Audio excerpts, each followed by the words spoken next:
Түркістан облысы Созақ ауданы Киеліде қасиетті Созақ ауылының тумасымын. Ұлтым өзбек, аты-жөнім Шахсанан Бексейітова.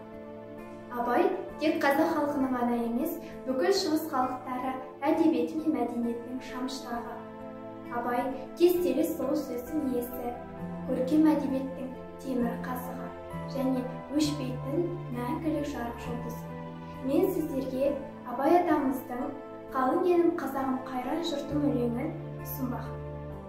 Қалың елім қазағым қайран жұртым, ұстарасыз аузыңа түсті мұртым.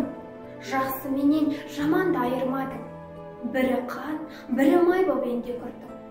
Бет бергенде шырайың сондай жақсы, қайдан ғана бұзылды сартша сыртым. Өз сөзіңнен ұқпайсың өзге сөзді, ауызбен ора ұрған өңкей қыртым. Өзімдікі де алмай өз малыңды, күндіз күлкің бұзылды, түнде ұйқым. Көрсе қызар келеді байлауы жоқ, бір күн тыртың етеді, бір күн бұртың.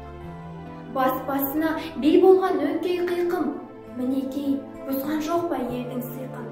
Өздерімді түзелер де алмаймын, өз қолыңнан кеткен соң енді зырқым.